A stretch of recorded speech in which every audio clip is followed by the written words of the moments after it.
समुद्र मंथन की कथा। छठे अर्थात चाक्षुष मनवंतर में समुद्र में से जो अमृत मिला उसे भगवान ने देवों को पिलाया।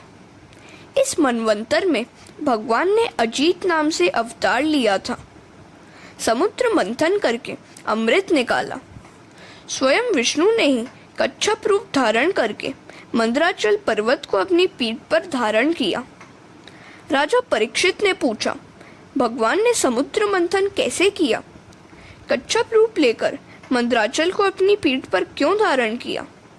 उन्होंने देवताओं को कैसे अमृत पिलाया?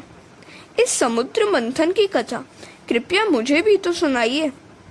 सुखदेव जी वर्णन करते हैं, राजन, एक बार इंद्र इधर उधर घूम रहा था कि मार्ग में ऋषि दुर्वासा मिल गए।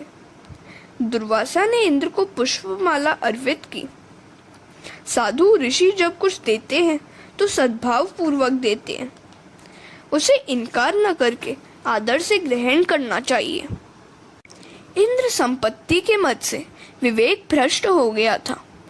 उसने माला हाथी की सूंड पर फेंक दी और हाथी उसे पांव से कुचलने लगा।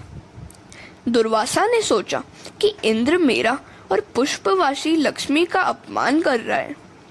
तब उन्होंने इंद्र को श्राप दिया, तू दरिद्र होगा। संपत्ति के मद से विवेक भ्रष्ट हुआ व्यक्ति दरिद्र हुए बिना फिर विवेकी नहीं बन पाता। इंद्र दरिद्र हो गया और स्वर्ग का राज्य दैत्यों को मिला। देवगण ने भगवान का आसरा लेकर उनसे प्रार्थना की कि कुछ ऐसा उपाय करें कि जिससे हमें स्वर्ग का राज्य वापस मिल जाए। भगवान ने समुद्र मंथन करने की आज्ञा दी और कहा कि इससे प्राप्त होने वाला अमृत तुम्हें पिलाकर तुम्हें अमर बनाऊंगा। यह काम कोई आसान काम नहीं है। इस काम में शत्रुओं को भी साथ लेना, अन्यथा वे बाधा उपस्थित करते रहेंगे। दैत्यों के साथ मैत्री करके उनकी प्रशंसा करना। वे अभिमानी हैं, अतः अपनी प्रशंसा सुनकर वे मित्र बन जाएंगे। जिसे ज्ञान रूपी भक्ति रूपी अमृत मिलता है वह अमर हो जाता है। देव और दैत्य अमृत प्राप्ति के लिए समुद्र मंथन करने लगे। मंदराचल पर्वत की मथानी और वासुकी नाग को रस्सी बनाया गया। संसार ही समुद्र है, अपने जीवन का मंथन करो। समुद्र मंथन जीवन का ही तो मंथन है। संसार समुद्र का मंथन करके ज्ञान और भक्ति रूपी अमृत का पान करने वाला अमर हो जाता है। मन को मंदराचल पर्वत की भांति स्थिर करो। मन ही मंदराचल पर्वत है और प्रेम डोर ही वासुकी नाग। 16वें वर्ष में मनोमंथन शुरू हो जाता है। शिव पुराण में एक प्रसंग है। शिवजी ने कामदेव को आज्ञा दी कि बाल्यावस्था और वृद्धावस्था को छोड़कर मनुष्य को तू सताते रहना। युवावस्था में पूर्व जन्म के संस्कार धीरे धीरे जागृत होते हैं। उस समय अपने मन को मंदराचल पर्वत की भांति स्थिर करना चाहिए। मन को चंचल न होने देना चाहिए। उसके लिए कम से कम 3 घंटे ठाकुर जी की प्रतिदिन सेवा करो। जब मंदराचल प्रभु में डूबने लगा तो भगवान ने कूर्मावतार लेकर अपनी पीठ पर उसे धारण किया। अपने मन को भी तुम ठाकुर जी के किसी भी स्वरूप में स्थिर करो। मन का स्वभाव होता है मात्र साकार वस्तु का ही दर्शन करने का। सगुण का साक्षात्कार जब तक भली भांति न हो पाए तब तक निर्गुण में दृष्टि स्थिर नहीं हो पाती। भगवान के सगुण स्वरूप में स्थिर हुआ मन उनके निर्गुण स्वरूप में स्थिर हो सकता है। निराधार मन संसार सागर में डूब जाता है। मन रूपी मंदराचल आधार के बिना स्थिर नहीं रह पाता। उसे भगवत स्वरूप भगवान नाम के आधार की आवश्यकता है। उसे वह आधार मिलेगा तो वह संसार समुद्र में कभी नहीं डूबेगा। हरे कृष्णा। अनेक औषधियों को समुद्र में विसर्जित करके समुद्र का मंथन किया गया है। औषधि का एक अर्थ है दवा तो दूसरा अर्थ है अन्न। जल और अन्न औषधि है। ये दोनों शरीर को आवश्यकता अनुसार देना चाहिए। भूख और प्यास को रोग मानो और उन्हें सहने की आदत डालो। जिस प्रकार रोग को मिटाने के लिए औषधि ली जाती है, उसी तरह अन्न जल का प्रमाणानुसार सेवन करो। शरीर हल्का होगा तो भजन ठीक से हो सकेगा। समुद्र में से प्रथम विष निकला था और बाद में अमृत। मन को स्थिर करके प्रभु के पीछे लग जाओगे तो वे पहले तो विष ही देंगे, किंतु उसे सह लोगे तो अमृत भी देंगे।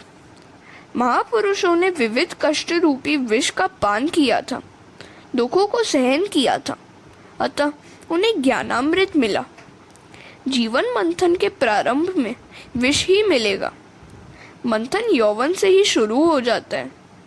पहले विष मिलेंगे और विषय, ये विष जैसे ही तो है। निंदा और कर्कश वाणी विष ही है। निंदा और नरक एक ही है। निंदा रूपी विष सह लोगे तो अमृत मिलेगा। प्रतिकूल परिस्थिति भी विष ही है, दुख भी विष है। विष की दुर्गंधी देवों से सह ही नहीं गई तो प्रभु ने विषपान के लिए शंकर को बुला भेजा। जिसके सिर पर ज्ञान गंगा होती है वह विष को पचा सकता है।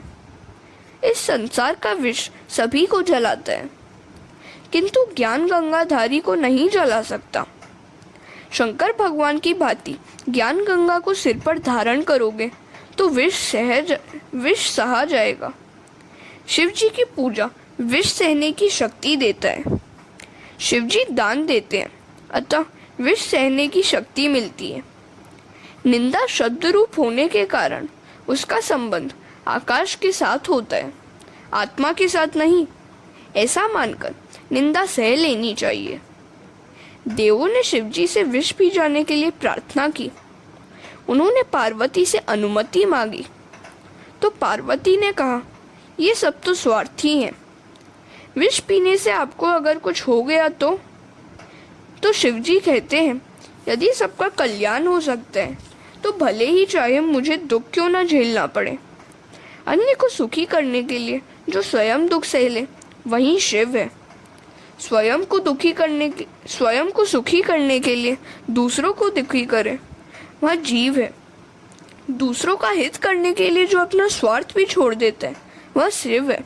और अपने स्वार्थ के लिए जो दूसरों का काम बिगाड़ता है वह जीव है।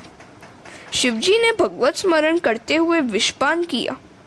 विष को गले में ही रखना है, पेट में नहीं उतारना। किसी को कटु शब्द सुनाने की इच्छा हो जाए तो उसे गले में ही रोक दो, मुख पर मत आने दो। विष गले में रखा जाता है, इसे न तो बाहर निकालना है और न पेट में उतारना है। निंदा की ओर ध्यान ही नहीं देना है। किसी द्वेष को याद मत करो। विष को पेट में कभी मत रखो। कर्कश वाणी विष ही है। शिवजी ने विष को कंठ में ही रखा हुआ है। भागवत में तो नहीं है, किंतु किसी महात्मा ने कहा है कि जब शिवजी विषपान कर रहे थे तो कुछ छींटे नीचे गिरे थे और वह विष के छींटे कुछ जीवों की आंखों और पेट में पड़ गए थे। विष की जलन अधिक हो जाए तो भगवान के नाम का कीर्तन करो।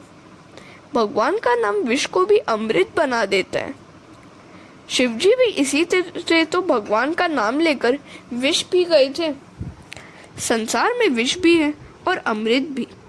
जो विष को पचा सकेगा उसे अमृत मिलेगा। कृष्ण कीर्तन ही अमृत है। हरे कृष्ण।